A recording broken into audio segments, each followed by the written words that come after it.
Bueno, yo inicio mi ponencia planteando que las ciudades latinoamericanas nacen con el sello de la colonialidad del poder. Ya lo veremos más adelante en qué sentido se expresa esta idea. En el caso de Bogotá, es muy particular, al igual que en otras ciudades latinoamericanas, como la Ciudad de México y Cusco, entre otras, eh, surgen como la negación de Bacatá, que en idioma Muyiscubún significa lugar de la labranza. En este sentido, entonces, Santa Fe, en primer momento se llamaba Santa Fe debido a que Gonzalo Jiménez de Quesada, que fue el hombre que colonizó, digamos, esta zona que corresponde hoy día a Bogotá, venía de un lugar de España que se llama Santa Fe de Granada. Entonces, digamos, se va a llamar Santa Fe. Santa Fe emerge como una negación de Bacatá, que es donde estaba sentado el pueblo muisca, el cual se organizaba en una confederación. Existían varios cipún, que eran como territorios que estaban adscritos al cipazgo, que era lo que hacía parte, más bien lo que congregaba estos territorios cipún, y cada territorio cipún tenía su propio cacique. ¿Sí?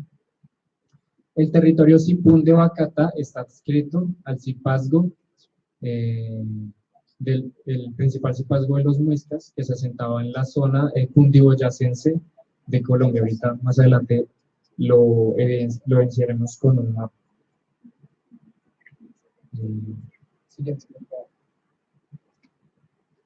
Aquí está el mapa. En la zona central andina de Colombia estuvo ubicada la Confederación Prehispánica Muisca, donde estaban ubicados los cipún. Siguiente, por favor. Este es un mapa del asentamiento muisca de Bacatá. La verdad es muy difícil encontrar documentos así en comparación, por ejemplo, a lo que fue la antigua Tenochtitlán, aquí en la Ciudad de México. En Bogotá es muy difícil encontrar porque las casas y los asentamientos estaban construidos con materiales perecederos. Por eso cuando llegaron los españoles con toda la devastación y el saqueo, pues lo que hicieron fue destruir fácilmente estos asentamientos de los muiscas. Entonces, por lo tanto, apenas podemos encontrar un pequeño esbozo de lo que fue Bacatá. Siguiente, por favor. Aquí me detengo otra vez en la idea de que las ciudades latinoamericanas nacen con el sello de la colonialidad del poder, principalmente por varios aspectos, ¿no? El primero es que la ciudad colonial trae consigo una nueva concepción arquitectónica y urbanística de lo que debe ser la ciudad, ¿no? Y que esa concepción arquitectónica y urbanística está orientada bajo referentes europeos. Lo que se quiso hacer fue replicar una ciudad europea aquí en el territorio de lo que hoy denominamos Latinoamérica, ¿no? Por ejemplo, en el caso de los muiscas, es muy claro porque la traza muisca dentro de esas cercas que se veían en la imagen anterior era redonda. Entonces, tenían una concepción de la organización del territorio donde las trazas eran redondas y eso tenía una significación, digamos, espiritual, ¿no? De la organización del habitar en el territorio. Y cuando llegaron los españoles, pues las trazas circulares fueron modificadas por unas trazas cuadriculadas, ¿no? Entonces, en ese sentido, pues se expresa la colonialidad del poder en la organización del espacio. En el modo de vida urbano, la urbanización producto de la construcción de la ciudad con referentes europeos trajo consigo un cambio en el modo de vida urbano, un modo de vida urbano europeo que borró los referentes de sentido y de significado ancestrales de las comunidades muiscas. Y también, al igual que en la antigua Tenochtitlán, se evidenció una segregación socioespacial donde los españoles ocuparon la traza del centro, el centro histórico, y los indígenas quedaron relegados a la periferia. Ahí se expresa también la colonialidad. Siguiente, por favor. No, anterior. Ahí. Bueno, como lo que nos ocupa hoy es la planificación para el desarrollo urbano, ya con estos antecedentes, se evidencia que el desarrollo urbano en la ciudad latinoamericana se entiende desde dos puntos de vista. El primero, desde la densificación urbana asociada a un ámbito propiamente físico de la construcción, y también como una idea orientada hacia al crecimiento económico y al desarrollo con referentes occidentales. En el caso de Bogotá, el desarrollo urbano ha sido fomentado a partir de instrumentos de planificación urbana. La planificación urbana está orientada a ordenar el territorio, desde esta concepción institucional. La planificación para ordenar el territorio. Y ese ordenamiento del territorio está asociado a una racionalidad urbana, que la aborda un autor cuyo nombre es Julio Ramos, en un texto que se llama Desencuentros de la Modernidad en América Latina. Fue una categoría que me pareció muy interesante para analizar todo el devenir urbanístico desde el punto de vista material y subjetivo de la ciudad latinoamericana. Entonces, en el caso de Bogotá, el POT, los decretos y los planes de desarrollo constituyen, digamos, el derrotero a partir del cual se desarrolla la planificación para el desarrollo urbano. Y en esta planificación lo que se hace es establecer los usos del suelo, es decir, generar zonas donde se establecen como territorios propicios para desarrollar determinadas actividades económicas. Como lo vamos a ver en el caso de la minería, para la extracción de materiales, para la construcción y el confinamiento de residuos sólidos. Frente a la racionalidad urbana también es importante mencionar que esta está asociada, digamos, a esta lógica de la eficiencia del espacio, ¿no? De cómo hacer que el espacio sea eficiente, tanto en términos de cercanías, pero también para la acumulación, ¿no? Para la acumulación de capital. La siguiente, por favor. Listo, ya yo retomo esta categoría del metabolismo social para explicar, digamos, las dinámicas que subyacen a la minería y el confinamiento de residuos sólidos en Bogotá. Esta categoría del metabolismo social viene de la teoría de sistemas, pero yo la retomo principalmente de un autor que se llama Víctor Toledo, un autor que es investigador de aquí, de esta máxima casa de estudios. Y plantea que el metabolismo social es una teoría socioecológica que tiene dos dimensiones principales. Una dimensión material, en la que se hace referencia a los flujos de energía y masa, y una dimensión subjetiva, que es como el caparazón, si se quiere, subjetivo o ideológico de esta dimensión material, ¿no? De estos flujos de energía. El metabolismo social plantea cuatro procesos básicos, ¿no? Mediante los cuales el ser humano se relaciona con la naturaleza, este ámbito de la existencia social, ¿no? Que se evidencia en la teoría de Marquijano. Los cuatro procesos son la apropiación, la transformación, la circulación, el consumo y la excreción. Pero yo, en esta presentación, solo voy a hablar del proceso de apropiación y de excreción, y de las lógicas espaciales que subyacen a estos dos procesos. El de apropiación yo lo asocio con la minería, una minería que se desarrolla en el Parque Minero Industrial, que está ubicado en la zona limítrofe entre la localidad de Usme y Ciudad Bolívar, donde se desarrollan actividades para extraer recursos con los cuales se construyen materiales para construir la ciudad, ¿no? Entonces este Parque Minero Industrial es una zona donde existen empresas como Holcim S.A., una transnacional con capital canadiense, Cemex, y la Fundación San Antonio, que está, digamos, es propiedad de unos curas, un sector eclesiástico de Colombia. Este Parque Minero Industrial deviene de un instrumento de planificación, que es un decreto, el decreto 190 de 2004, establecido en el POT, Plan de Ordenamiento Territorial, en el cual subyace justamente esta racionalidad urbana, ¿no? Más adelante mostraremos un mapa, pero se evidencia que se ubican zonas y suelos propicios para explotarlos, ¿no? ¿Y en qué zonas se ubican? Ya veremos que se ubican en las zonas periféricas de Bogotá, ¿no? No lo había comentado antes, pero Usme y Ciudad Bolívar hacen parte de la periferia sur de lo que es Bogotá. Eso, por el lado de la apropiación, la minería, donde hay de 50.000 a 80.000 toneladas de minerales al mes, en términos de flujos de esta energía y de esta masa. Y por otro lado, pues se encuentra el confinamiento de residuos sólidos, como parte de un proceso metabólico de excreción, en el cual los residuos, que es muy diferente a decir basuras, porque tiene una connotación, basura tiene una connotación peyorativa, a diferencia de decir residuos, de la importancia de retomar esta categoría de residuos en vez de basuras, se entierran, ¿no? Entonces estos residuos se entierran. Y ahí es donde se realiza el servicio de disposición final de residuos, que es un servicio público. Pero con la privatización de los servicios públicos, pues está orientado bajo una lógica de lucro, ¿no? Entonces, el operador de este servicio en el relleno sanitario de Doña Juana, que está ubicado en Usme, es el consorcio, el Centro de Gerenciamiento de Residuos, una transnacional, un consorcio transnacional con capitales brasileños y canadienses.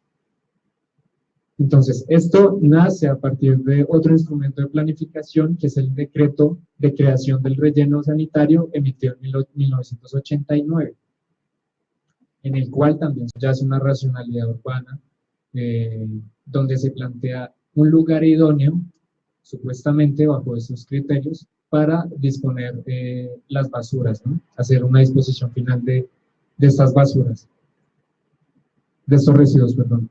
Y digamos que esto está asociado al diseño del sistema de confinamiento de residuos orientado hacia la acumulación de capital. ¿Por qué? Porque en el diseño del sistema se plantea que el operador recibe dinero por cada tonelada que ingresa al relleno, por lo cual al operador no le conviene que haya reciclaje, porque bajo la lógica, digamos, racional, empresarial, entre más toneladas se entierren, pues más dinero se va a ganar, ¿no? Entonces también tiene que ver con una planificación, con un sistema, un diseño de un sistema de servicio público de confinamiento de residuos.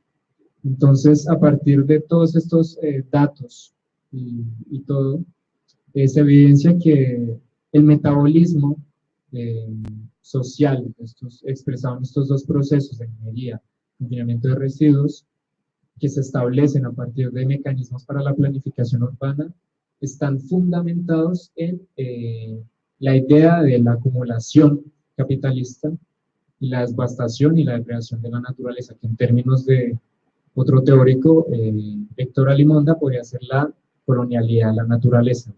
Entonces el metabolismo en Bogotá se encuentra orientado bajo una lógica de colonialidad de la naturaleza.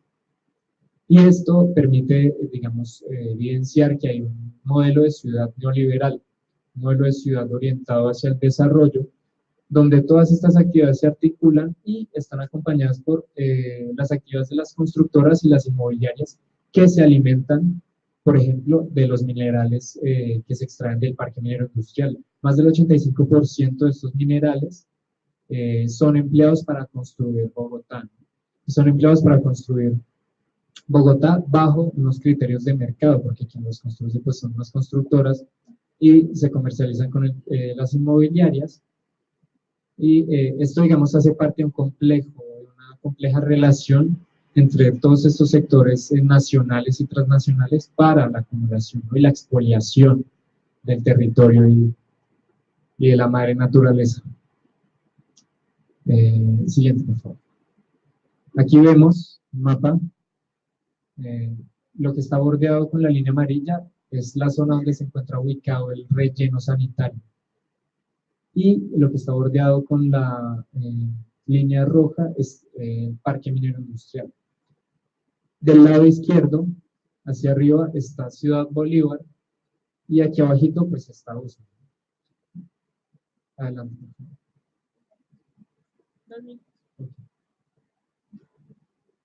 Aquí es donde llegamos al tema de la segregación socioespacial y los conflictos territoriales.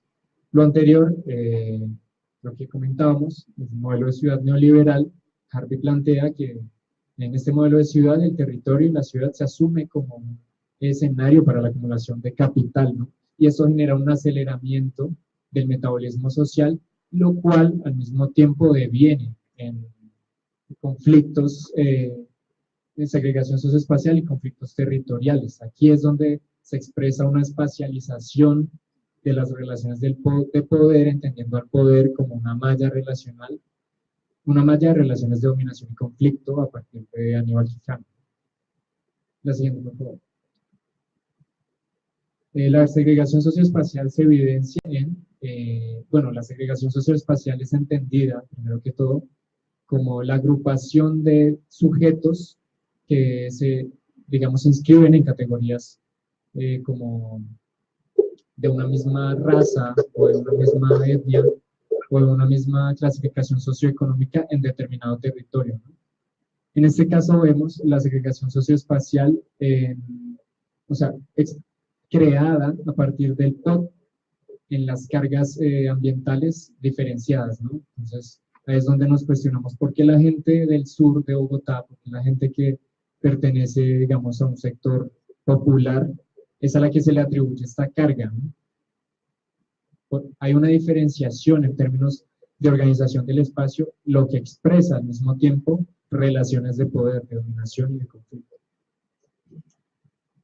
Las cargas ambientales desiguales se evidencian en los olores, en los olores putrefactos, los vectores, ratas, moscas, larvas, los derrumbamientos de basura, producto de una mala operación del relleno, pues a cada rato se están derrumbando las montañas de residuos que hay allí, ¿no? Bueno, eso por un lado, por el tema de la segregación, y por otro lado los conflictos territoriales que subyacen a esta depredación de la naturaleza son diferenciados, ¿no? En términos de lo que es la minería y el confinamiento de residuos en el relleno. Por un lado, en el relleno se evidencia que hay un conflicto en torno a la vocación del uso del suelo y la frontera rural-urbana, porque en el relleno, digamos que el relleno es una frontera entre lo urbano de Usme Ciudad Bolívar y lo rural de Ciudad Bolívar. Hay varios centros poblados rurales que son los mochuelos, el mochuelo alto y el mochuelo bajo. Entonces, perdón, el mochuelo alto, el mochuelo bajo hace parte todavía de la zona urbana. Entonces, allí hay conflictos muy fuertes porque el alcalde, Enrique Peñalosa, quiere ampliar la licencia del relleno hasta el 2070. Entonces, ya tiene un precedente muy claro y es la aprobación que dio la CAR, que es la entidad que da esas licencias para la operación de los rellenos en Colombia, que era, el relleno se estaba proyectado para cerrar en 2014 y al alcalde Gustavo Petro le aprobaron la extensión de esta licencia hasta el 2021. Entonces, en el 2021 se acaba esta licencia, se supone que se debe cerrar el relleno, pero lo que quiere, digamos, la pretensión del alcalde Peñalosa es extender hasta el 2070. Entonces, ahí se ha generado un conflicto en torno a la vocación del uso del suelo, y donde hay actores involucrados como la CAR, la Comisión Autónoma Regional, la Secretaría de Ambiente, las empresas transnacionales, los colectivos que están agrupados en una plataforma que se llama Asamblea Sur, que recoge los colectivos del sur de Bogotá, y la Cumbre Urbana Popular, que recoge los colectivos de los barrios populares de toda la ciudad. Entonces, bueno, y frente al tema de la minería, pues se evidencian también conflictos en torno a la vocación del uso del suelo, en torno a la vocación del uso del suelo, debido a los múltiples derrumbamientos que se han evidenciado también producto de esta actividad, el debilitamiento de los suelos y los cimientos de las casas, de los desbordes del río que pasa por el medio del parque minero industrial y de los taludes, ¿no? De tierra, que en el 2002 hubo un caso muy reciente en el que se tapó todo un barrio producto de una mala acomodación de lo que se iba a extraer. ¿Puedes pasarla así, por favor? Bueno, aquí está un mapa en el que se plantea la estratificación de Bogotá. Los estratos 1 están de color, la zona de estrato 1 está de color rojo y la de estrato 2 está de color blanco-amarillo. y pues digamos que esta zona es lo que conocemos como la media luna sur de Bogotá. Y el parque minero industrial, que es el punto negro, y el relleno sanitario, que es el violeta, pues están ubicados justamente en este lado, ¿no? Entonces ahí es donde expresamos espacialmente, se expresa espacial y territorialmente las relaciones de poder en las ciudades. Siguiente, por favor. Bueno, unas fotos de la miseria que representa el relleno sanitario. Siguiente, por favor. Aquí vemos que el relleno está ubicado a menos de 1 kilómetro de zonas con asentamientos rurales, donde habían en la década de los 80 grandes cultivos, donde habían grandes cultivos de maíz, de papa. Pero pues ahorita de producto de todas estas problemáticas, pues la tierra, digamos, se ha erosionado. Y del otro lado vemos la zona urbana de Bogotá, muy cerca también. Siguiente. El parque minero industrial, donde pasa el río Tunjuelo, que se ha desviado el cauce y eso ha generado también múltiples afectaciones al territorio. Siguiente, por favor. Una panorámica general. Ahí está ubicado el parque minero industrial donde se extraen estos recursos y al lado justamente están todos los asentamientos, digamos, populares. Siguiente, por favor. Finalmente, pues lo que se ha venido planteando como una propuesta alternativa al ordenamiento territorial hegemónico expresado en los instrumentos de planificación es el ordenamiento territorial popular. Este ordenamiento territorial está fundamentado en la organización social barrial, en mecanismos de democracia directa, que atiendan a necesidades de los pobladores de estas zonas periféricas, principalmente en torno a temas como servicios públicos, espacios públicos, vocación del uso del suelo y el cuidado de la naturaleza. Este ordenamiento territorial es como el homólogo urbano, el ordenamiento territorial ancestral, que los indígenas de la comunidad Nasa están promoviendo y haciendo en la zona del Cauca, en la zona del Pacífico colombiano.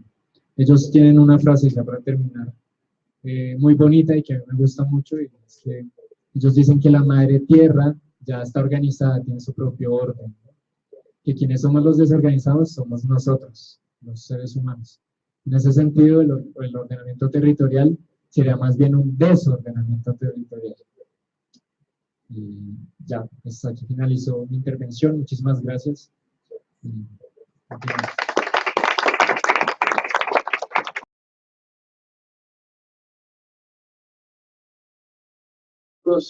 Nos proponemos con este texto es reflexionar sobre los elementos del sistema capitalista actual en el que se reproduce la colonialidad del poder a partir de una estrategia extractivista que asume la naturaleza como un bien mercantil, por lo que de los organismos internacionales promotores de ese desarrollo se trazan directrices de política que facilitan el acceso a los bienes de la naturaleza, no solamente en México, sino en toda América Latina y en buena parte del mundo.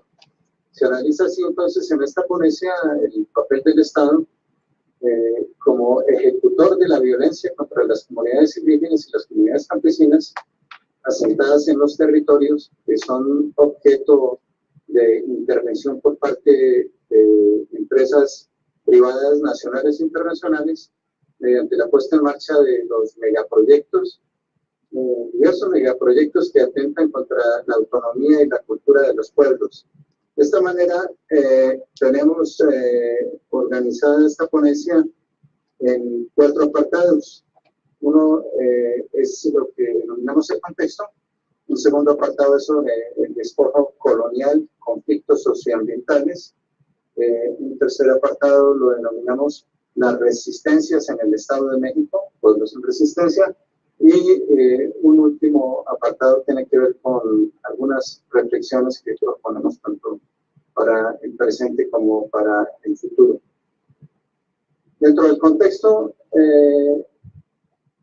bueno, de manera general, para los que no conocen o no están muy empapados de la dimensión demográfica, poblacional y geográfica de México, el Estado de México, que es la entidad donde nosotros nos encontramos y donde estamos haciendo el estudio de los megaproyectos, El Estado de México es la entidad más poblada del país. Y este Estado de México tiene un poco más de 16 millones de habitantes. En este estado, no sé si es posible, si pueden presentar ahí la diapositiva. Sí, le estamos viendo ya. Ok. En este estado entonces tenemos, muchas gracias, mi amor, tenemos ahí un listado de municipios con población indígena, y dentro de ese otro criterio nuevo que creó el INEGI por primera vez, que es el de autoadscripción. Entonces tenemos una presencia indígena concentrada dentro de un total de 125 municipios, que son los que conforman el Estado de México. 78 tienen lo que denominamos presencia indígena concentrada, 47 presencia indígena dispersa, y 17 todos los municipios tenemos nosotros población indígena. Ahí en los colores, en los colores están viendo ustedes los 5 pueblos indígenas originarios del Estado de México, que son los otomíes, los mazahuas, los náhuatls, los tahuicas y los matlacincas. Además de esos 5 pueblos originarios, también tenemos una fuerte presencia de población indígena de todo el país de México, incluso población indígena de Centroamérica. En total hablamos de 36 grupos étnicos que tienen presencia en esta entidad, principalmente en la zona conurbada con la Ciudad de México. Bueno, la característica general que podemos establecer aquí es esa discriminación y racismo por parte del Estado y la sociedad con los pueblos originarios, expresada en formas, pero diríamos que si requiere uno un dato particular puede recurrir a la información disponible. Bueno, dentro de ese contexto tenemos nosotros un contexto que decimos esto es un modelo de economía extractivista, lo que se está haciendo con estos megaproyectos que forman parte de una renovada estrategia de acumulación capitalista que se visualizó a finales de la última década del siglo XX. El extractivismo, como todos sabemos, arrancó en la época de la colonia, posteriormente, cuando cambia ese periodo colonial, tiene un relativo descenso y ahorita nuevamente empieza el extractivismo de manera muy fuerte en este contexto globalizado del capitalismo neoliberal. Y su principal mecanismo pues, es la mercantilización de los bienes comunes y naturales, como la tierra, el agua, los bosques, las minas y demás. La forma principal de acceso es a través del despojo. En la mayoría de los casos se presenta con expropiación por parte del Estado, un despojo que realiza el Estado prioritariamente de manera violenta. Y el Estado pues, se pone a disposición del capital privado nacional y transnacional para que realicen grandes obras de infraestructura hidráulica, vial, turística, urbana, además de la extracción de minerales, agua y petróleo para fines de explotación comercial, con lo cual reproducen eso que es lo que se ha denominado la colonialidad del poder, ese el marco del proceso del colonialismo. Seguimos con este marco del proceso de despojo y bueno, eso corresponde al modelo de desarrollo muy liberal que llegó también acompañada de reformas del Estado para que ese Estado se adecuara a esa nueva condición colonial capitalista o capitalista colonial en tiempos de la globalización. Y por supuesto, pues esto lleva a una serie de dinámicas bastante contradictorias que tienen que ver con lo económico, con lo social, que forman lo que hoy se conoce como una crisis civilizatoria. Esa es la denominación que ha dado los grandes intelectuales y también teóricos de las políticas de los países, pero que si miráramos más lo específico, diríamos que es una crisis del capitalismo colonizante que tenemos hoy en día y que atraviesa todos los ámbitos de la vida, ampliando las desigualdades económicas y sociales. Se expresa de esa manera mayor pobreza, múltiples formas de violencia con diferentes grados en todos los países de la región. Y adentrándonos al Estado de México, pues en el Estado de México la colonialidad del poder toma forma en las políticas de desarrollo, donde el Estado es el promotor y facilitador de ese desarrollo, supeditado a los intereses del propio sistema capitalista. En la siguiente lámina, si ustedes la ven, ahí hay unas gráficas que dice Estado, capital, colonialidad, eso que decimos la neocolonización violenta en el México moderno, y esa neocolonización la agrupamos en tres aspectos importantes. Una que tiene que ver con la violencia estructural, otra que es la violencia directa y otra que es la violencia cultural. La violencia estructural que se manifiesta en la pobreza, la marginación, la explotación, la exclusión social, la exclusión educativa, todos los tipos de marginación y de exclusiones, como parte de un sistema que estructuralmente excluye y violenta a una muy buena parte de la población. La otra es la violencia directa, que es la que conocemos ejercida por parte de los organismos del Estado, policía, ejército, también por los paramilitares, caciques, servicios secretos, narco también, y que de manera particular ejercen un genocidio físico en comunidades indígenas, el robo de las tierras de los indígenas, y un despojo con una violencia contra la naturaleza. Es una violencia contra los grupos indígenas y campesinos, pero también contra la naturaleza.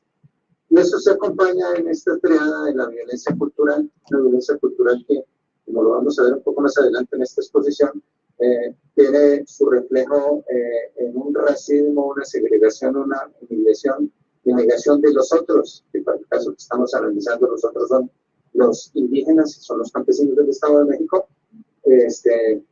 Los indígenas no solamente es el menosprecio de sus idiomas, sino de todas sus formas de organización, sus formas tradicionales de organización, su derecho indígena, su medicina tradicional, etcétera, etcétera.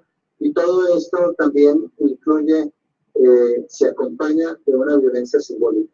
Entonces tenemos un Estado capitalista colonial, en colonialidad, que combina los tres tipos de violencia: violencia directa, violencia estructural y violencia cultural. No existe una separada de la otra. Eso es una estructura sistémica violenta. En la siguiente lámina hablamos de la violencia sistémica del capital para la apropiación de esos bienes comunes de la naturaleza.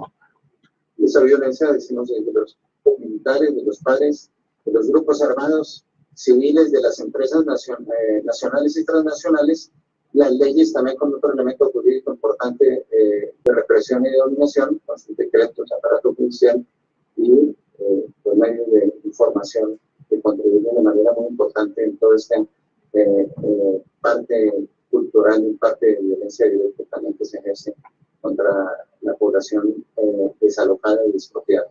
En ese contexto de la violencia en este siglo XXI se ha presentado de manera creciente una ola de conflictos socioambientales crecientes.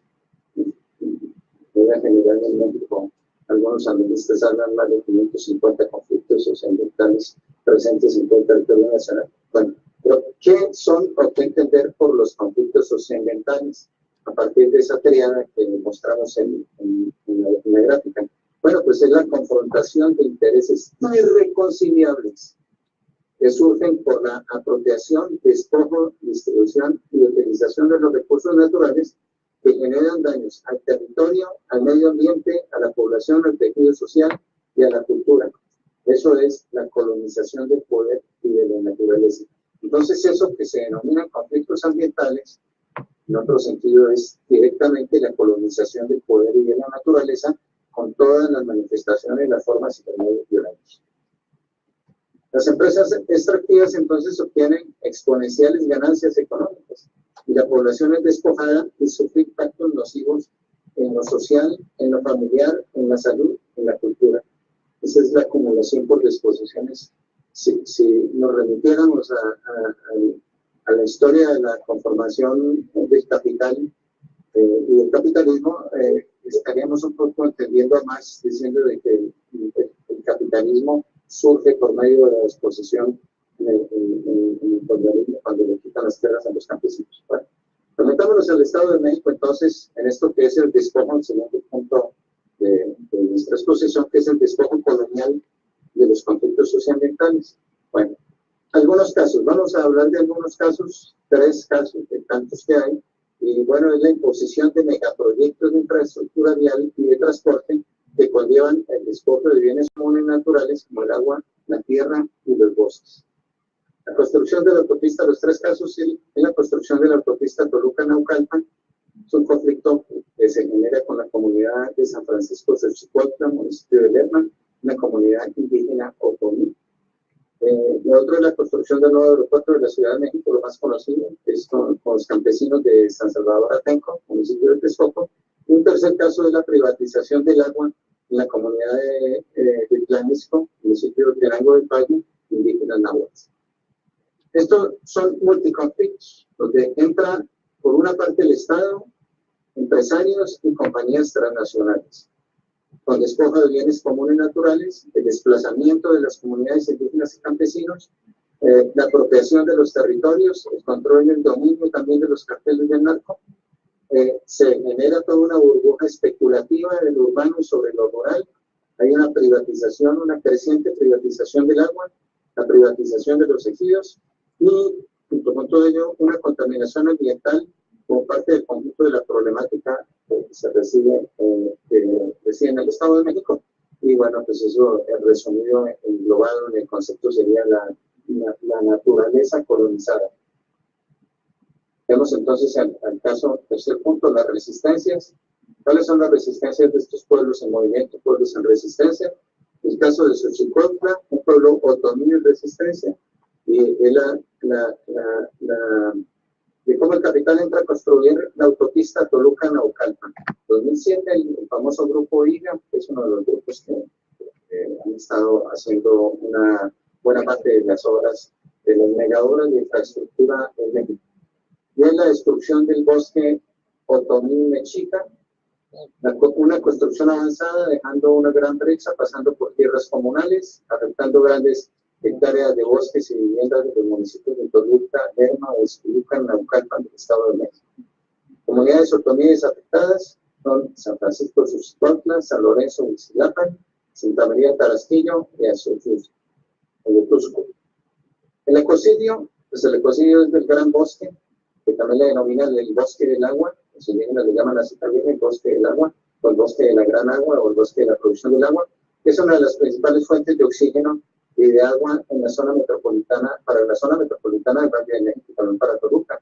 Y ahí una buena parte de esa agua también sale envasada en el proyecto, en el Uxamala, ¿sí? La fuente principal de agua hacia la Ciudad de México. Es un proyecto carretero que pretende devastar 960,000 metros cuadrados de hectárea de bosque. Y la Conavio lo que diagnostica es que con el desarrollo de este proyecto carretero se estarán afectando 296 especies de flora y fauna, muchas de ellas sujetas a protección especial o declaradas en peligro grave de extinción. Seguimos con Xochicóatla de Lerma, por también resistencia. En el 2015, el 9 de julio, el diario oficial publicó el decreto expropiatorio y varios decretos, y dentro de ellos incluyó a San Francisco Xochicóatla con 37, casi 38,000 hectáreas de agostadera de uso común. En ese mapita que ven ustedes ahí, si lo están viendo, de frente al lado izquierdo, ahí está marcada toda la carretera y todo lo que es la parte boscosa con intensidad verde. Eso corresponde principalmente a lo que es Xochicóatla y los otros comunidades y poblaciones que ya les mencioné. La destrucción social, entonces tenemos destrucción total de una área importante, natural, fauna, flora.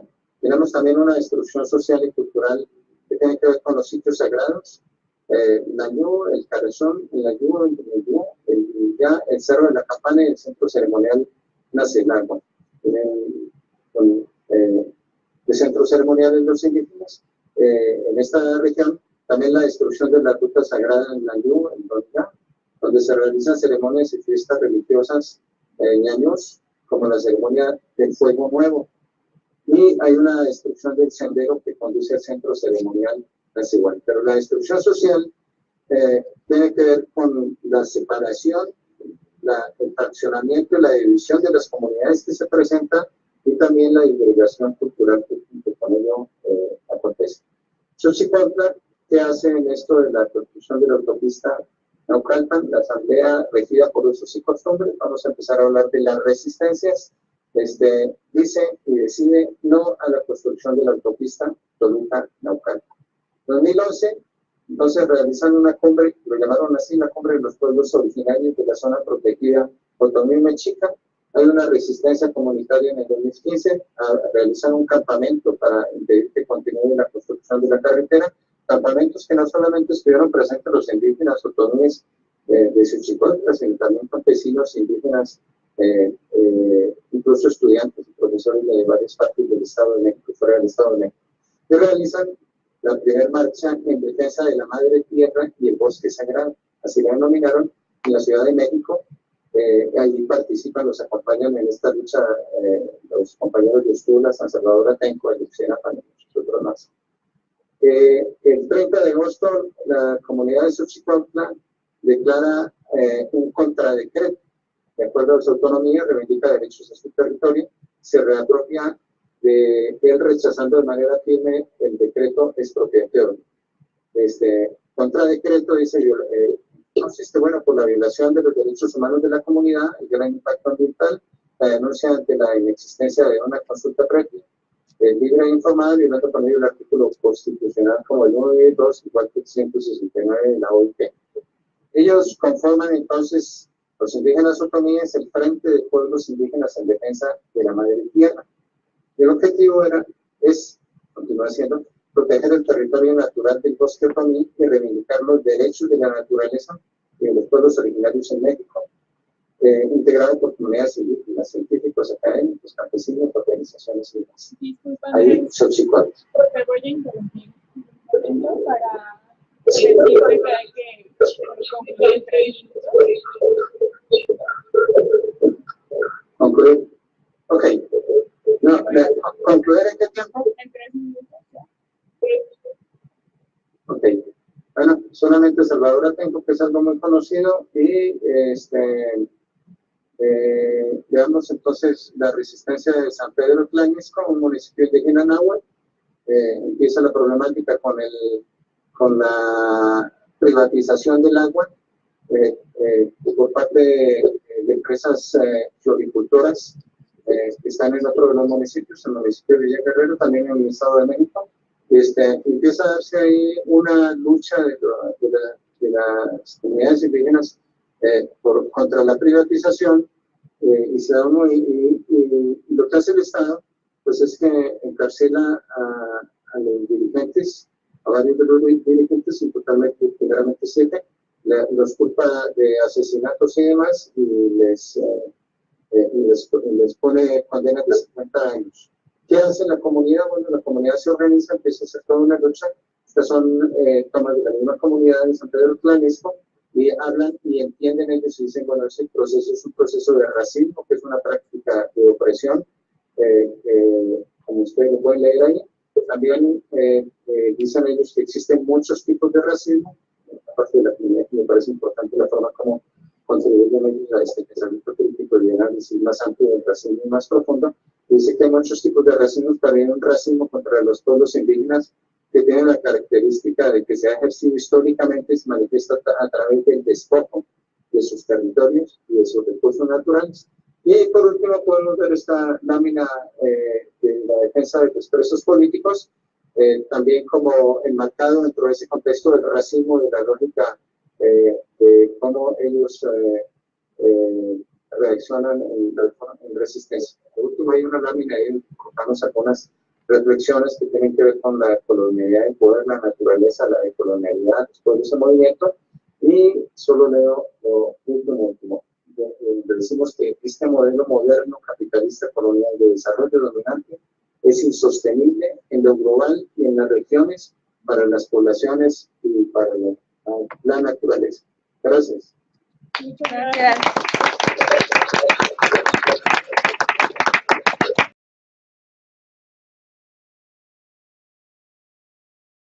Se titula Crítica a la sustentabilidad, un caso desde las ciudades sostenibles en América Latina, y tiene como finalidad presentar una crítica al modelo de desarrollo sostenible generado e impulsado por organismos internacionales como es Naciones Unidas, PNUD, PNUD, la FAO, que se ha presentado como una solución a la crisis ambiental actual desde el sistema capitalista de producción y en específico habla de la creación de ciudades sostenibles en América Latina.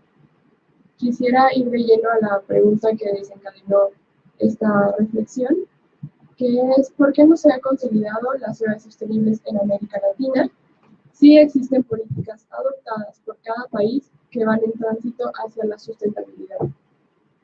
Las ciudades sostenibles, si bien no tienen una identificación o un concepto en específico que nos permita explicarnos, los Objetivos de Desarrollo Sostenible planteados a partir del 2015 y los que sustituyen a los Objetivos del Milenio, los colocan como el objetivo número 11 ante la necesidad de crear asentamientos humanos y ciudades sostenibles, inclusivos y resilientes.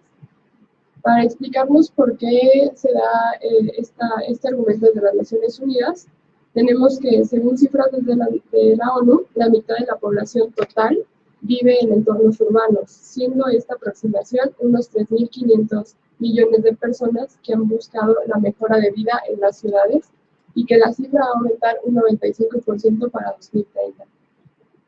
En este sentido, las Naciones Unidas apuntan que las soluciones a algunos de los principales problemas que enfrentan los seres humanos, como la pobreza, el cambio climático, la asistencia sanitaria y la educación, deben de encontrarse en la vida en la ciudad. A partir de esto, se ha esquematizado esta ponencia que se ven en 3 líneas principales de discusión. La primera es que hay un debate entre términos sostenible y sustentable. Si bien esto no se ha resuelto aún y es un debate aún activo, se debe de tomar en cuenta que el término que ellos ocupan es sustainable, que nuestra traducción sería sostenible y que se ha adjudicado como un sinónimo de sustentabilidad. Sin embargo, un autor, que es Carlos Mario Llori, que es colombiano, nos hace una diferenciación entre ambos términos, cuando él apunta que el término sustentabilidad es aplicable a América Latina, mientras que el concepto sostenible tiene una aplicación para escenarios como el europeo. Voy a citar lo que él dice. Para Latinoamérica es claro que de lo que se trata es de sustentar, sinónimo de alimentar, de cuidar, hacer medida, hacer crecer en el sentido de madurar. Para Europa, el asunto pasa por la idea de sostener, de preservar y en la última instancia de mantener, es decir, de insistir en la perpetuación del modelo actual, como lo demuestra la definición del desarrollo sostenible que aparece en el informe Pearce. Otro autor, que es James O'Connor, nos habla de que la sostenibilidad es una cuestión ideológica y política antes que un problema ecológico, y nos dice que los pilares que definen a la sostenibilidad poseen características que mantienen al modelo capitalista en supervivencia y persisten en la objetivación de la madre tierra para su continua explotación. Ahora, Eduardo Budinas nos hace referencia a la ambigüedad de este concepto y nos dice que tiene un uso muy variado, por lo que no es claro a lo que se refieren los organismos internacionales con el concepto de sostenibilidad. Por lo tanto, en esta ponencia se tratará de hablar de sustentabilidad por el ligero acercamiento que presentan a las condiciones de la madre tierra, dejando de centrar únicamente a factores económicos para su explicación. Como segundo factor está la cooptación de lo sustentable. En esto tratamos de hacer que una explicación o una descripción del concepto que ha emergido de los organismos internacionales, la cual ha sido bajo una lógica capitalista, neoliberal, que supone cambios en sí mismos para disminuir los impactos en el medio ambiente, como son las mejoras tecnológicas o el uso de nuevos recursos, el nuevo uso de recursos naturales. Esto es más capital para contrarrestar los cambios en la madre tierra que el mismo capital ha generado. Por lo tanto, no resuelve un problema de fondo y solo se enfoca a un tratamiento paliativo en situaciones que enraizan la crisis en la que nos encontramos asentados, como son el combate a las emisiones que solo mitiga el cambio climático. Es por ello que la cooptación del concepto de sustentabilidad se da como una necesidad para dar solución a la crisis ambiental sin grandes alteraciones al sistema, es decir, sin cambiar nuestro modo de producción. A partir de esto se puede ver, más bien, a partir de las conferencias como Río 92 se puede ver esto con el nacimiento del desarrollo sostenible y después en Río +20 el nacimiento de la economía verde, que trata de demostrar que se puede salvar los problemas ambientales sin alterar la estructura del sistema mundo. En este momento se continúa viendo a la madre tierra como un stock de riqueza, así como la implementación de pago por servicios ambientales que no descoloniza la objetivación de la madre tierra.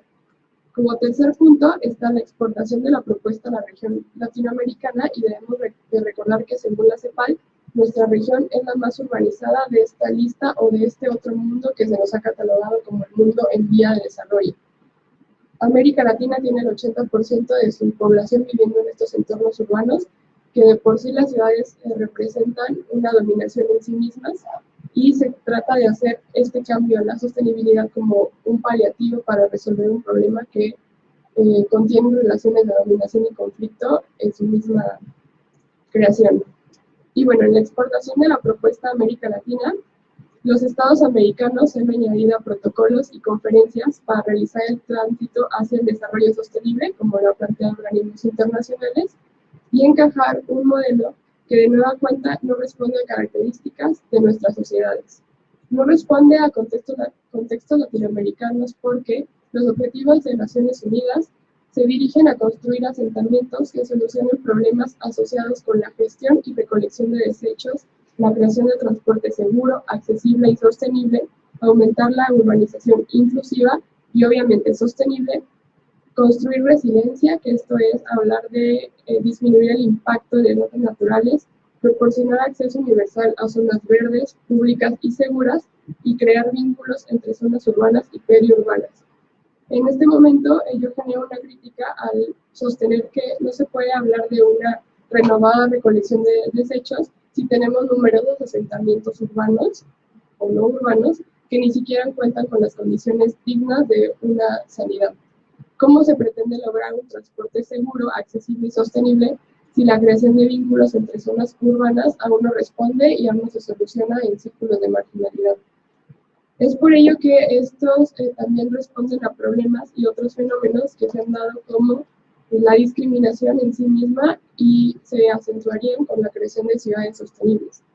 Para el caso europeo, para hacer un contraste, se tiene que a partir de la cooperación intergubernamental, ellos generan un marco referencial europeo para la ciudad sostenible y una carta de Leipzig sobre ciudades europeas adoptadas en 2007. Si nosotros revisamos esta carta y este marco referencial, son muy parecidos a los objetivos que plantea Naciones Unidas, que si bien Naciones Unidas nos da un alineamiento de lo que se debe entender como ciudad sostenible, sí, las metas que se plantean entre cada uno son muy parecidas a las que plantea este marco referencial y la cooperación intergubernamental europea. Se observan 5 dimensiones como son el espacial, gubernamental, social, económico y ambiental, y 30 objetivos que, como les comento, son muy parecidos, y es por ello que sostengo que no responden a contextos latinoamericanos, que simplemente es una dominación más, una epistemología más. Ahora, la dificultad para implementar ciudades sustentables en América Latina la podemos encontrar, que ya la han abordado algunos teóricos, como Giancarlo Delgado, que apunta a la dificultad del establecimiento de una ciudad sustentable, cuando dice que la complejidad de la formación y transformación urbana es por las especialidades biofísicas, económicas, socioculturales y políticas de cada asentamiento urbano, y que no hay un consenso sobre lo que se ha apuntado como sustentabilidad urbana. Además, hay una falta de proyectos latinoamericanos, no solo de sustentabilidad, sino también de ciudad, que imposibilita la creación de las mismas a través de la exportación de paradigmas europeos de sustentabilidad urbana.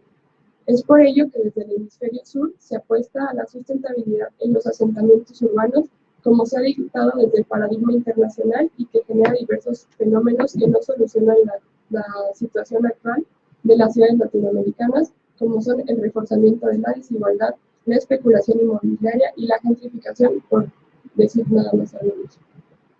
Ahora, como reflexión, a partir de lo que también escuchaba el día de ayer en las ponencias, debemos de considerar que no se han consolidado unas ciudades sostenibles en América Latina y no se va a consolidar una ciudad sustentable como se ha planeado, porque todavía el debate que les comentaba está activo, no se ha resuelto qué se entiende por cada uno de los conceptos.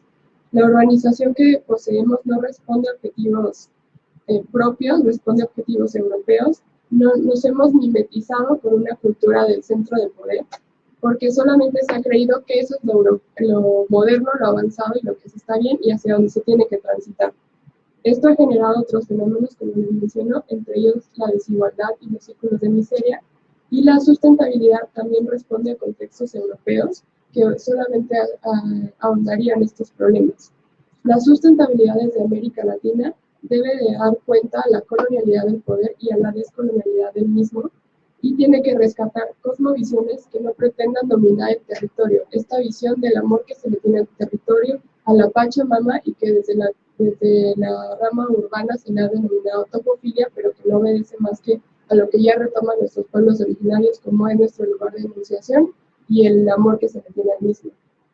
También se tiene que dar una generación de propios conceptos y propias concepciones y cosmovisiones que generen asentamientos urbanos o humanos que respondan a otros intereses, y después generar nuestros enfoques de la sustentabilidad, dejando de mirar a la madre tierra como un objeto más de dominación, y que profundice estos lazos de coexistencia que se tratan de dar en América Latina a partir de las resistencias y de los movimientos sociales con nuestro territorio y nuestro lugar de enunciación. Solo quisiera recalcar, ya como último punto, la importancia del territorio y que tiene su identificación a partir del patrón de poder que se reproduce en un territorio en específico y que lleva a cabo relaciones de dominación, explotación y conflicto, y que solo eleva al poder capitalista encima de todo y lo pone como central la cuestión económica, y que vuelve a distribuir las relaciones hacia una nueva identidad con la madre tierra. Y bueno, este es un primer esbozo de una investigación que pretende ser una investigación final de licenciatura y sigue abierta y está nutriéndose continuamente. Muchas gracias.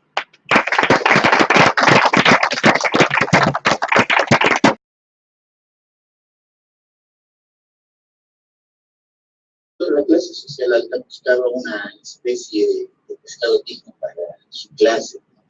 Los gobernantes en 1935 trataron de resolver esa situación formando una comisión nacional para el desarrollo de una empresa comercial con fines pesqueros del lago Titicaca. Así buscaban el apoyo de Estados Unidos, quien mandó un experto, James, para el estudio del lago Titicaca y su aptitud para el cultivo de especies exóticas en el lago. El informe que presentó James dio positivo para el cultivo extensivo del lago, es decir, introducir a todo el lago una o dos especies del lago, y su informe también orientó la introducción de 3 tipos de especies de peces, uno es la trucha del lago, el pez blanco y otras especies. Los 3 tipos de pescados, peces de hábitat, de zona profunda, digámoslo así, estudiando de que las especies nativas del Látago son de un hábitat de zona periférica y litoral. Pero en esta mirada no considero esa relación de peces carnívoros y peces del lago Titicaca, peces carnívoros que iban a ser introducidos peces nativos del lago que no son carnívoros. La aplicación de este informe estallido de Estados Unidos lo realizó Adler Smith en 1938. Primeramente introdujo las 3 especies, no se adaptaron y por decisión propia Smith introdujo otro tipo de especies del género de trucha, como son la trucha marrón, la trucha peor y la trucha gris. Las 3 especies son truchas periféricas, es decir, que viven en la zona litoral, que son también truchas de río, de las cuales la que mejor se adaptó fue la trucha gris, para lo cual tuvieron que tener obras de Estados Unidos, tuvieron que tener obras de la piscina del lado de Chile, del lado de Ingenio de Perú, y entran al cultivo de la trucha en el lago Titicaca. Cuando sucede esto, Bolivia se retira de este convenio, por esta cuestión de que la construcción del centro del centro de la trucha estaba en el lado peruano y por cuestiones económicas. En ese sentido, sale también otra dinámica de introducción de otra especie de pez al lago Titicaca, como es el pejerrey, que se realiza en los años de 1955 y 1956, por un club de pesca que en los años 40 soltó en el lago Soledad ese tipo de pez, el cual pobló el lago Popó, luego el lago Oruro, y subió por el río de Salvador hasta entrarse al lago Titicaca. Ambos peces introducidos son especies carnívoras que empezaron a generar una lucha territorial entre las dos especies y de alguna manera reduciendo los espacios de hábitat de las especies nativas. Ambas especies también empezaron a declarar a la especie más pequeña, como es el lispi, que mide entre los 3 a 6, 7 centímetros, y además en los años 80, empezaron a generar un tipo de enfermedad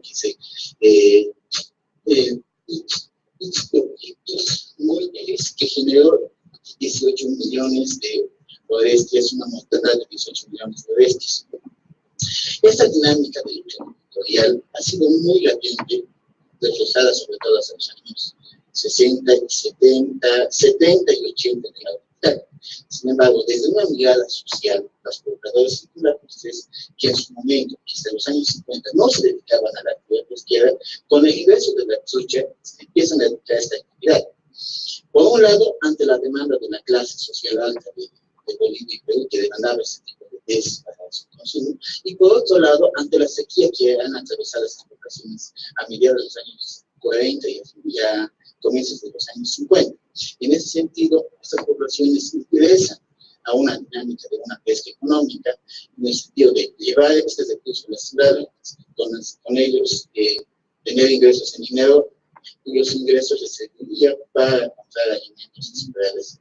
Sin embargo, al iniciar los años 60, entran las empresas exportadoras, 5 empresas del lado peruano, quienes demandan más pescado y que a cuáles empresas los pescadores empiezan a abastecer con trucha.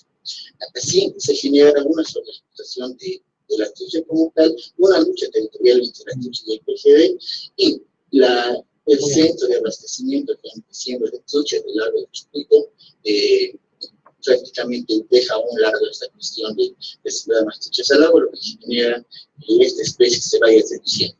En consecuencia, la trucha se reduce y en los años 70, como gran solución, la FAO plantea que se tendría que generar granjas pequeñas, granjas fijas a las orillas del lago Titicaca, y esto lo hace el gobierno peruano. De esta manera se cambia de una mirada de una trucha intensiva a una producción de trucha, intensiva, de una cuestión extensiva, es decir, sembrar en pequeñas jaulas, identificando que las jaulas importantes son las más adecuadas, a lo cual Estados Unidos, la colaboración de países árabes, como la colaboración de Japón apoyan, orientando la nueva mirada de la producción de trucha. En el lado peruano, desde el gobierno, bajo una mirada de inversión privada, y en el lado boliviano, con la intención de que el campesino boliviano se tome y ingrese a una cuestión económica productiva de las poblaciones. Aunque esta situación en Bolivia ha tardado mucho, recién en el año 2010 entra como comunidad empresariales. Esta nueva dinámica de cultivo intensivo de la trucha se genera en dos corrientes o dos campos trascendentales. Por un lado, ingresan a un mercado de ovas de trucha transgénicas. Desde los años 80, la producción de ovas de trucha son principalmente importadas desde Estados Unidos. Son ovas de la línea triploide, que manejando una línea de un monopolio hasta el año 2010, posteriormente entran a otros países, Canadá, España, Gran Bretaña, Chile, y hasta mismo Perú. Y por otro lado, está el mercado de alimentos transgénicos de truchas, que son alimentos elaborados a base de harina y aceite de pescado, especialmente de la especie anchoveta, de cuya producción y distribución está monopolizado por 3 empresas, que es la empresa Purina de Estados Unidos, Naltex de Perú y Nicovita, que serían de peruanos de descendencia española.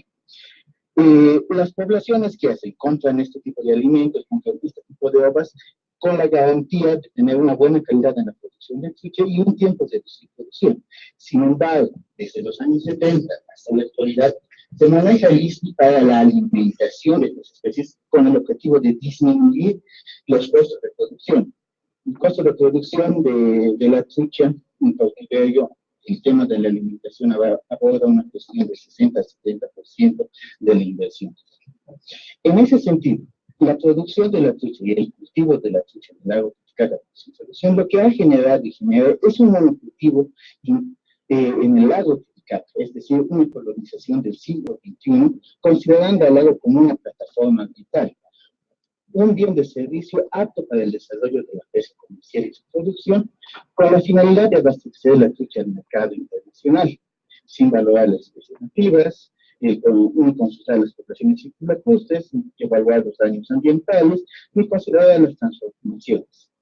Así se subvalora y se destruye la valiosa biodiversidad del lago bajo una mirada de monocultivo de una especie exótica, en un sentido de megaproyectos económicos, instalando modelos globales que desconocen a los habitantes humanos y sus hábitos tradicionales, así como a los habitantes o cohabitantes humanos y sus hábitats regionales. Esta introducción es la conquista productiva colonial de la integridad de la naturaleza en dos sentidos. Uno, como naturaleza interior, como sujeto propio de trabajo, donde se incursiona a la producción de trucha y la población entra como pescador y pescador especializado percibiendo ingresos económicos, y por otro lado, desde una mirada de naturaleza exterior, en esa relación de tierra, territorio y recursos naturales, donde se violenta el extremo lacustre a los cohabitantes, se invade el espacio, se desplaza el hábitat de las especies nativas, se deplora al listo como alimento, también para criar la trucha, hace la desaparición de ciertas especies, entre ellas la gesi. El gesi altera el paisaje circulacustre con la instalación de jaulas flotantes cerca del totoral, se genera una contaminación en la parte del totoral con el resto de comidas transgénicas y las heces que van soltando, que van produciendo las truchas, lo que genera también la contaminación del espacio de reproducción de las especies nativas. Esta situación genera una reconfiguración y transformación de la desertificación del lago, viéndolo como un objeto y medio de producción. Donde, en términos de Gurinas, desde esta mirada, la truchicultura del lago Titicaca se había entendido como una actividad extractivista media por el volumen de extracción de pescado que hay, pescado insertado, y la exportación de la misma, modificando los medios y las relaciones con el medio ambiente, bajo un ejercicio de biopoder sobre la naturaleza, aprovechando las características del lago y sus recursos, así como la subalternización de los habitantes, entonces como simples proveedores de pescado. Esto es un cambio sin retorno al balance ecológico del lago Titicaca, que se lo está viendo como objeto a la naturaleza, como una cuestión física, inferiorizado, subalternizado, deshumanizado, sacando a un lado y deduciendo su cuestión mágica, espiritual, social, en la relación del mundo físico, humano y espiritual, con una violencia a la vida, descontextualizando y descontextualizándolo. Lo que en términos de Edgardo Landa sería entendido como el patrón de destrucción de un régimen de producción animal, es decir, la utilización del lago con la finalidad que solo demuestra una fantasía de sus inicios de los gobernantes de Bolivia y la ayuda de Estados Unidos, del horror del desarrollo tras la falacia del desarrollo. En la insoslayable condición de países desarrollados y subdesarrollados, y su relación mercantil disimulado en la retórica nacional del desarrollo de ambos países, de Perú y de Bolivia, sin entender las relaciones propias que tienen las poblaciones y los recursos con la naturaleza, bajo una mirada autoritaria de una visión binaria, asimétrica, cartesiana del hombre y la naturaleza, que rompe la armonía con la naturaleza, y lo que en el fondo, en términos de Catherine Walsh, estaría generando una colonialidad cósmica de la madre naturaleza, en el contexto del lago Titicaca, de la Jotamama, y de la vida misma de la naturaleza. En este sentido, ya para ir cerrando, se va generando también una reestructuración de la relación cultura y naturaleza. Por un lado, con la inclusión a la pesca comercial de trucha, se genera nuevas dinámicas sociales culturales dentro de las poblaciones circunlacustres que adoptan la actividad pesquera como una actividad económica de ingresos de dinero, con el cual se genera la tragedia de recursos comunes, dejar de, es decir, explotar todo el recurso que hay y luego irse a otro recurso, explotarlo, Primero, que se da con la trucha en los años 70, posteriormente con el pejerrey en los 90, desde el año 2000 con todas las especies hídricas nativas, como el maoy, el isqui, los carachis, el carachi blanco, el carachi amarillo, y llegando a sobreexplotar todas las especies nativas del lago. Y por otro lado, cambiando esa significación y resignificación del consumo de la trucha, de una cuestión de estatus de la clase social o una cuestión de un alimento privilegiado de una clase social alta a una cuestión de consumo de la clase popular o estatus social. En este contexto se genera una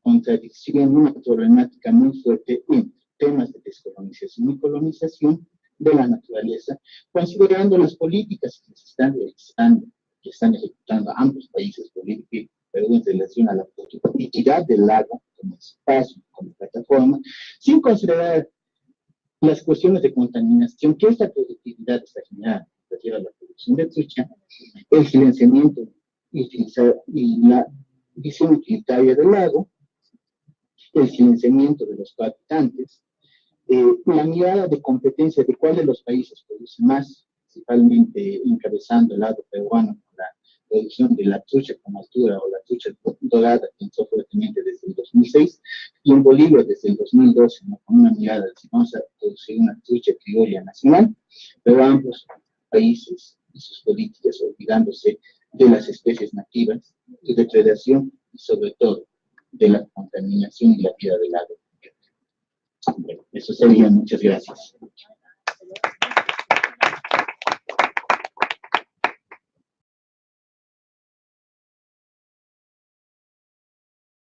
Dentro de la dinámica de la apropiación de del medio natural o de los bienes comunes por parte del capital, sobre un caso muy específico que se ha venido suscitando durante los últimos 2 años y que ha sido la lucha comunitaria por parte de los habitantes del Valle de Mexicali contra la cervecera o la planta o el proyecto de la planta cervecera que la empresa transnacional Constellation Brands en Estados Unidos busca implementar para poder relocalizar, digamos, su producción y esa producción colocarla en el mercado estadounidense únicamente, ¿no? Entonces, tenemos un contexto de complejidad fronteriza. El Valle de Mexicali está en la frontera con Estados Unidos, entre el río Colorado y la Sierra de Cucapac. Es una zona evidentemente árida o semiárida, semidesértica, por lo que el acceso a los recursos o a los recursos hídricos son difíciles, ¿no? De difícil acceso, bueno, además de que hay sobreexplotación, ¿no? Esta explotación, digamos, o sobreexplotación del recurso hídrico, yo la pondría en el mismo nivel, con la misma lógica que comprendemos los demás extractivismos, que por lo regular son minerometalúrgicos o de hidrocarburos, pero si nos ponemos a detalle a considerar las condiciones en las cuales se da la explotación acuífera, cumple con las mismas características. Evidentemente también juega un papel importante la vulnerabilidad geopolítica del Estado mexicano frente al estadounidense, y además se enmarca todo esto en un marcado declive del multilateralismo sostenible, que era lo que ya nos mencionaba Michelle, sobre el discurso del capitalismo verde y cómo se ha ido desvirtuando en los últimos años al develarse como una práctica más del capitalismo del siglo XXI. Por lo cual nos vamos a referir durante la presentación a 2 posturas que, si bien no son necesariamente antagónicas, sí definen un poco la actitud que los individuos y los grupos sociales pueden tomar con respecto a la ecología. Por un lado tenemos el antropocentrismo, que, bueno, lo tenemos epitomizado con las empresas transnacionales y la relocalización del capital que llevan a cabo en el mundo, pero hay que hacer una diferenciación importante. El antropocentrismo no es exclusivo del capitalismo, o del capitalismo transnacional, o del capitalismo financierista, como lo queramos llamar en esta época. El antropocentrismo también tiene que ver con mucho del conocimiento local y mucho de las formas de vida locales, que no tienen en cuenta o no engloban o no tienen una visión conjunta o holística de lo que es un medio natural o un ecosistema, ¿no? Es decir, muchas de las luchas por los recursos o muchas de las luchas contra la del despojo del medio natural son luchas reactivas, evidentemente, y luchas por frenar los proyectos de inversión, y hasta ahí, ¿no? No hay no hay la formulación de un discurso coherente en el que se pugne por la otra postura que estamos aquí remitiéndonos a, que es el geocentrismo, ¿no? Que es el reconocimiento de la unidad bioesférica, que es el planeta Tierra, y con todas las formas de interrelación complejas que sostienen, ¿no? Las formas de vida y cómo sustenta esas formas de vida el planeta Tierra. Ponerlo en el primer plano, esa es creo que la tarea importante para darle la vuelta, digamos, al tema de la sustentabilidad o sostenibilidad como un paliativo para los efectos del capital. Bueno, rápidamente vamos a hacer una revisión sucinta de la situación geográfica e hidrológica del Valle de Mexicali. Evidentemente tenemos que es un clima árido, semiárido, extremoso, con una disponibilidad hídrica limitada en la superficie. Ahí la principal fuente de abastecimiento y del caudal es el río Colorado, que si bien forma parte de la frontera México-Estados Unidos, hay un tratado de aguas internacionales sobre la repartición del caudal, ¿no? Que data de 1944. Hay una sobreexplotación en la zona de mantos acuíferos, ya diagnosticada por Conagua, por lo cual se puede llegar a la conclusión de que existe déficit hidrológico y, por ende, no hay cabida ya para nuevas concesiones ni adjudicaciones. Esto está basado en un estudio de 2016 de Conagua para la zona del Valle de Mexicali, y concluye terminantemente que no hay forma o no hay capacidad de recuperación de los mantos acuíferos para nuevas adjudicaciones y concesiones. Bueno, la característica del Valle de Mexicali, ¿por qué se está relocalizando ahí la industria de exportación? ¿Por qué? Porque es la zona que es la región hidrológica número 1, que es el noreste del país. De toda esa región, la ciudad con el agua más barata, tanto para uso industrial como para uso doméstico, es Mexicali. Está por debajo, la media de los costos por metro cúbico de agua, están por debajo de ciudades cercanas como Ensenada, Tijuana, Rosarito, Tecate, por lo cual es un polo de atracción dada su ubicación estratégica en la frontera con Estados Unidos. Evidentemente, Constellation Brands, con esta nueva fábrica que está implementando, busca dos cosas: la cercanía obviamente con el mercado californiano, y que de toda esa zona de estrés hídrico, la zona con menos estrés, por decirlo de alguna manera, es Mexicali precisamente. Porque Mexicali, además de que digamos, es de alguna manera autosuficiente en su abasto de agua, brinda o vende en una especie de acuerdos de interorganismos traslada agua desde sus mantos acuíferos a las ciudades vecinas, ¿no? Entonces, tenemos que, esas son las ventajas principales que Constellation Brands vio en esta zona. Bajo la denominación de la Compañía Cervecera de Baja California, así es como es la razón social en la cual pretende operar aquí en México. La inversión del proyecto de la planta, ubicada en el Valle de Mexicali, es de $1.400 millones, y su solicitud para la concesión de autosuministro, el autosuministro quiere decir que ellos mismos van a proveerse de la infraestructura para llevar a cabo la extracción de líquido, ¿no? A diferencia de a que un organismo regulador o administrador del recurso se lo provea, ¿no? Su objetivo es producir 20 millones de hectolitros de cerveza, y esta producción va a ser únicamente para su distribución en el mercado estadounidense. Esto es importante porque nos da cuenta del tipo, del modelo de desarrollo y de colocación de la inversión y del capital en esta zona del país, ¿no?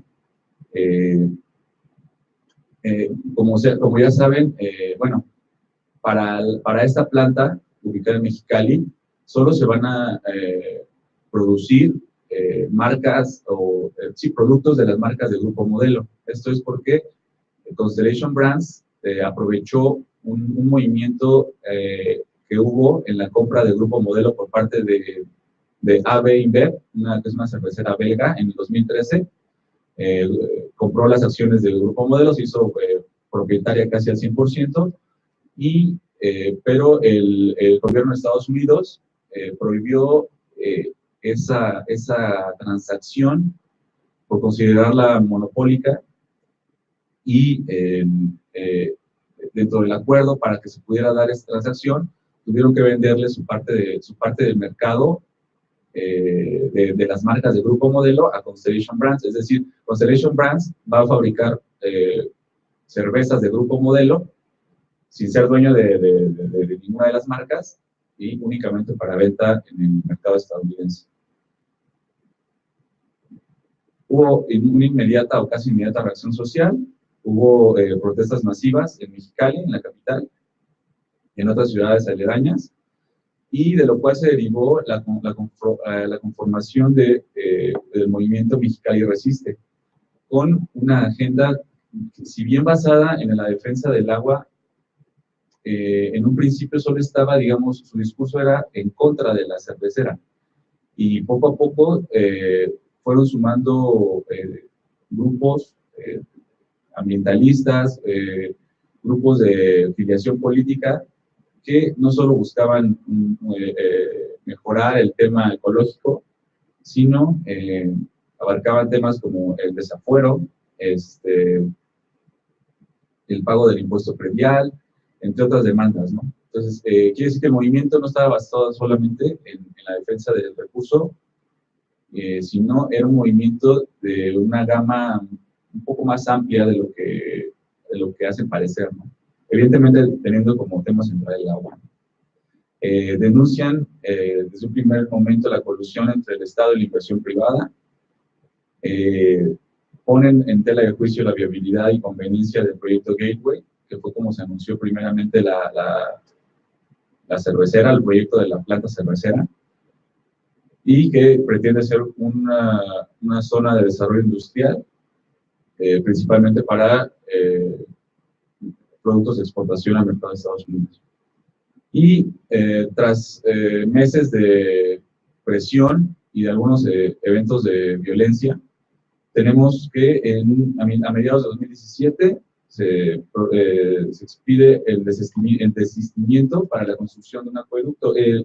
La planta pretendía abastecerse de agua de tres maneras: de pozos profundos, agua de canal y por medio de la red municipal. Su principal fuente iban a ser los pozos, y para ello necesitaban construir un acueducto de aproximadamente 150 kilómetros, y la primera victoria, digamos, de la resistencia comunitaria Bien, en ese sentido, el gobierno, ante la presión, no solo social, sino ya mediática en este momento del conflicto, opta por desistir en la construcción de este acueducto y no seguir forzando el acuífero de Mesa Arenosa, que es el que dota de agua principalmente a Mexicali. Se desiste en la construcción del acueducto, pero evidentemente el proyecto continúa, ¿no?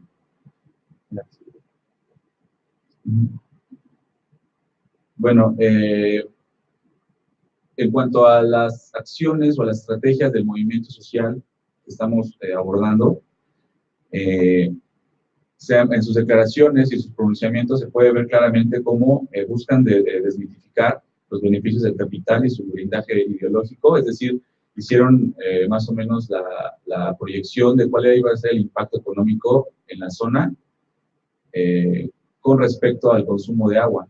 Y se dieron cuenta que 750 empleos creados en la zona para una inversión de 1.400 millones de dólares y 20 millones de metros cúbicos anuales de consumo no eran coherentes, ¿no? Incorporaron viejas luchas por el territorio, se propusieron y lograron generar un contradiscurso, no solo en el ámbito local, sino también abarcaron un amplio espectro mediático. Y, bueno, dentro de sus cuestionamientos principales está cómo abordar el tema, ¿no? El tema del agua, que es muy evidentemente sensible, puede ayudar o puede llevar o ir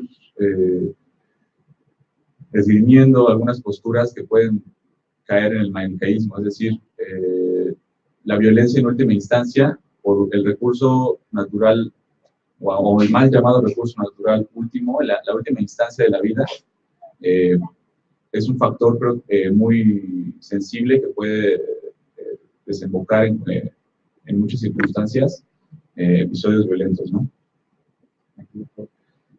Bueno, para esto, evidentemente, la lucha contra el despojo tiene que entender la lógica del capital, ¿no?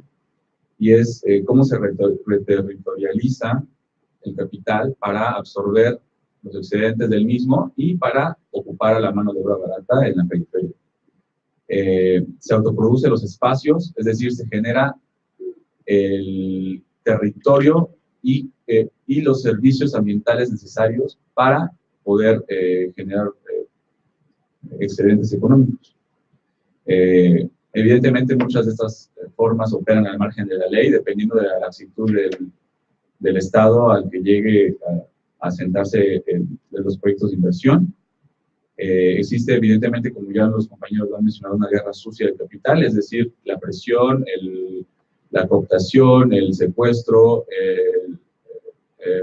la apertura de procesos judiciales ficticios, la fabricación de pruebas falsas, etcétera, contra los defensores del medio ambiente.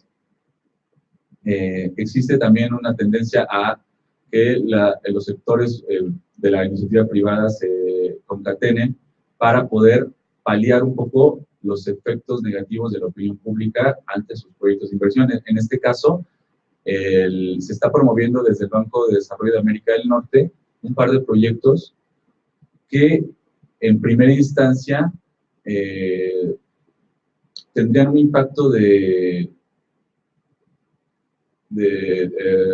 quitarle un poco de presión a la zona de Mexicali en cuanto a la distribución del agua en la zona, digamos ya de todo el noroeste, perdón.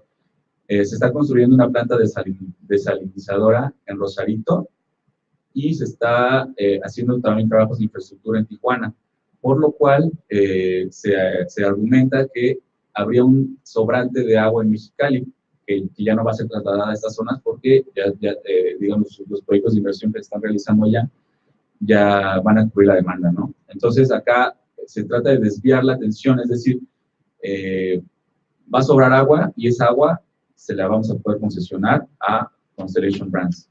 Y el argumento ecológico se va a desechar, ¿no? Simplemente el tema de la escasez es lo que va a proveerle, digamos, al discurso oficial el pretexto, ¿no? Y obviamente, ya en última instancia, todos sabemos que el capital no duda en recurrir a la militarización del territorio y al uso de la fuerza, ¿no?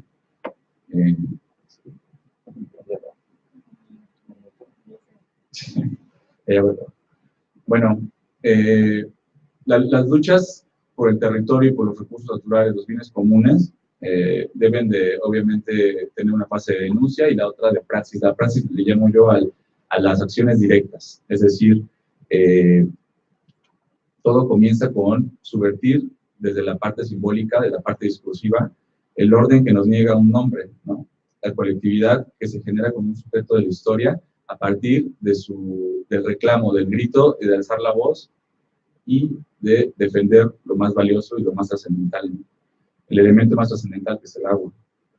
El tema de la violencia como violencia, digamos, caótica o anárquica, por decirlo de alguna manera, contra la visión de una violencia como instinto de supervivencia colectiva. Es decir, aquí ya no se trata de hablar de ideologías, ni se trata de hablar de posturas políticas. Es el agua, el último reducto de la vida, el que está en juego. Entonces, como les decía hace poco, el componente violencia puede presentarse en los escenarios, digamos, menos pensados, y va a venir, no se justifica, pero sí se explica, cuando el despojo y el agravio, sobre todo, a la zona, a la zona afectada, es notable y además atenta contra la supervivencia. Hay una batalla en el plano simbólico, como les comentaba, ¿no? que debe tender hacia la descosificación de la madre tierra, y todo esto enmarcado en una guerra multidimensional de última instancia. Es decir, marco que les estamos describiendo sucede en muchas partes del mundo, y bueno, y mi estudio, que es de las regiones transfronterizas, puede ser aplicado en muchas otras zonas, sobre todo en cuencas hidrológicas grandes, en deltas de ríos, en cuerpos de agua que dividen territorios soberanos, como el ejemplo que nos ponía nuestro compañero aquí del lago Titicaca, etc., ¿no?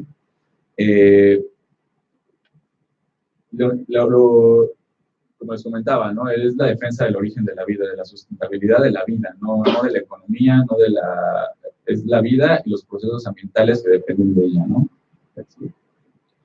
Bueno, y para esto, hasta el cansancio se ha tratado el tema de cómo enfrentar, o cómo hacer frente a las fuerzas del capital, y esto creo viene desde una concepción de la localidad distinta, ¿no? Es decir, la localidad que se implica con el todo y que genera una dinámica de autoproducción y retroalimentación. Lo local inscrito en lo global, regional, global, etcétera, ¿no? Con todas las escalas. Para poder abordar la ecología desde un punto de vista un poco más integral, ¿no? Es decir, verla como lo comenta Arturo Escobar, la ecología como la ciencia de la experiencia transformativa basada en el reconocimiento de la continuidad de la mente, el cuerpo y el mundo. Esto, evidentemente, para salvar las brechas que el conocimiento eurocentrado ha propuesto como la base del conocimiento. El ejercicio de la contraviolencia, que requiere de creatividad colectiva para su organización. Estas contraviolencias son acciones que van en función de ir paliando los efectos del capital y de irlos desarticulando para no llegar precisamente a una confrontación violenta. O sea, la contraviolencia no solo es contra la violencia, sino contra el que ejerce la violencia, ¿no? Para, digamos, una acción preventiva. Y bueno, de esta manera pugnamos porque se puedan ir consolidando los movimientos en defensa de la madre tierra. Y ya nada más para finalizar, consideramos que América Latina debe ser un referente mundial de este tipo de resistencias, por su lugar histórico, su estructura social, sus amplios recursos naturales, evidentemente, su herencia en cuanto a las luchas antisistémicas, y debe de ir por el lado de proponer nuevas tendencias de convivencia armónica y gestión de la entropía entendida como el efecto irreversible que tiene la actividad humana en el medio natural, el respeto a los procesos vitales biogeoquímicos, es decir, entender que hay una dinámica muy, muy delicada que sostiene la vida en la Tierra. Preservación de especies, evidentemente, va de la mano, y encontrar en estas luchas de metabolismo social, no depredador, un sentido de liberación, es decir, el sentido que tenga América Latina para emanciparse fluya en gran medida por los caudales del metabolismo social, ya lo habíamos comentado hace ratito, como una visión y una cosmovisión más allá del desarrollismo paternalista que ha permeado históricamente a los estados latinoamericanos, y además para darle voz y darle una identidad histórica también a los movimientos que pugnan por posturas más geocéntricas. Muchas gracias.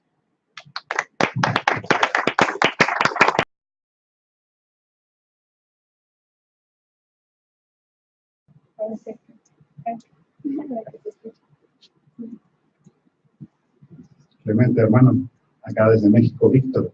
Sí, que si las cuestiones de la homogenización en cuanto al monocultivo de la trucha traída desde Estados Unidos ha generado una homogeneidad también en las perspectivas de los pescadores, es decir, formas de pensar quizás unilaterales y que no, desde tu perspectiva, que en el estudio que hiciste ya, quizás están limitando la capacidad de pensar soluciones otras a esa problemática. Listo. A ver, muchas gracias por la pregunta. El caso de los monocultivos de la trucha en el lago Titicaca, mira, toda la lógica, los años 70, se ha orientado a esta idea de los países desarrollados tienen que exportar sus productos hacia los países subdesarrollados. En el caso del lago Titicaca, entra esta lógica con la producción de alimentos de trucha y la producción de ovas de trucha. Ahora, hay una situación bien fuerte, porque son dos realidades bien diferentes, el de Bolivia y el de Perú. En el caso de Perú, esa relación del monocultivo o la compra de trucha transgénica de Estados Unidos principalmente, tiene una línea de tiempo casi seguida y que ha ido progresando muy fuertemente desde el año 2000, desde el 99, 2000. Sin embargo, en el caso boliviano, no hay un registro claro de esta situación, porque Bolivia no lo dio en su debido momento esa importancia a la producción de trucha y al cultivo de la trucha transgénica, ¿ya? Y cuando entra el proyecto de desarrollo del gobierno de convertir a las comunidades en productores de trucha, estamos hablando del primero inicio del 2000 y su acción en el 2012, con el proyecto PASA, los pescadores o los pobladores circunlacustres recién se dan de cuenta de este engaño al mercado que están entrando, es decir, de producir truchas transgénicas que necesitan comprar cierto tipo de alimentos y sobre todo cierto tipo de truchas, como la trucha rosada, que es bien apreciada por el menor tiempo de producción que tiene, es decir, de 7 a 8 meses en una producción de trucha normal, que en su momento les dio el proyecto que tardaba más de 11 hasta 18 meses de producción. En ese sentido, se hace toda una ruptura y una desestructuración de si continuamos con la producción de trucha o no continuamos, o continuamos con el proyecto que el gobierno ha dado para convertir a todos los pescadores y compradores en productores de trucha. Ahí sí se ha generado una estructura en el caso boliviano y una forma de repensar la producción, y hasta en cierto momento se ha dejado a un lado la producción de trucha. Sin embargo, el gobierno está insistiendo más fuertemente con la producción truchícola. ¿Qué es lo que ha hecho? Ha entrado desde el año pasado y el año pasado, 2015, 2016, fuertemente al monocultivo de la trucha, pero de la trucha cicloide, es decir, importar a Bolivia, que vaya a importar directamente de Estados Unidos la trucha cicloide, que en su momento no se realizaba o se realizaba ilegalmente. Respecto a la segunda pregunta, ¿qué perspectivas o nuevas, digamos, trincheras se están generando en el tema del agua titicaca de los pobladores lacustres, o de las poblaciones, instituciones? Hay mucho movimiento que ha empezado a surgir bajo la denominación de la Cotamama. Tenemos que tener una mejor vida para la Cotamama, ya que el problema único no solo es la contaminación que se está generando a partir de la producción de trucha, de las heces y el resto de alimentos transgénicos que se le da, sino también está la contaminación de las ciudades circunlacustres. Por ejemplo, la ciudad del Alto, todo el desecho de la ciudad del Alto y la ciudad de Viecha entran a la bahía de Coana y está contaminando en un lago, del lado boliviano.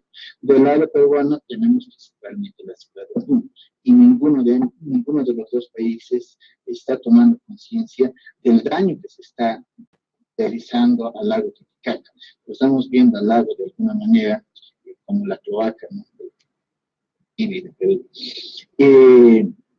Hay pequeñas miradas que se están visibilizando específicamente en el tema pesquero, de tratar de cambiar esta situación de la producción de trucha y tratar de entrar a una producción de especies nativas, que sería, digamos, la línea, de alguna manera, de descolonizar toda esta mirada que se ha ido tejiendo desde los años 30, desde el consumo hasta la producción de una especie ajena y que está causando daño al lago. Sin embargo, estas miradas son muy, muy absorbidas por el mercado y sobre todo por la visión de Bolivia y de Perú de mostrar una especie exótica sigue al mundo. El exotismo ya no es ese exotismo de los años 50, que era, hay un tipo de pez que se está produciendo en el lago Titicaca, sino es el exotismo bajo el romanticismo de, en el caso boliviano, se está produciendo una trucha criolla natural del lago Titicaca o las pequeñas granjas alrededor del lago, que quiere decir truchas naturales que han entrado en los años 50, que no están genéticamente alteradas. Y en el caso peruano está la lógica de, tenemos un tipo de trucha genéticamente alterada, que es la trucha dorada, que ha aparecido o ha sido creada en laboratorio en los años 2006, que es la bandera y el símbolo de la producción truchícola, trofeo de la producción truchícola del lado peruano. Ya la trucha estrella, digamos, para la exportación. Y esas lógicas están constantemente silenciando las pequeñas dinámicas que están tratando de estructurarse entre los pescadores y tratando de envolver constantemente a la mirada del mercado. La gran realidad de ambas situaciones: Bolivia tiene una producción como del máximo de unos de 6 a 7% de producción de trucha en el lago Titicaca, mientras que el restante, estaríamos hablando más del 90%, es una producción del lado peruano. ¿Algo más, Andrés, que quieras agregar? Si no, ya daremos por concluido la mesa. Bueno, les mandamos saludos a ambos y agradecemos que se hayan conectado, y también a los que están aquí presentes. Y los esperamos en la próxima mesa, que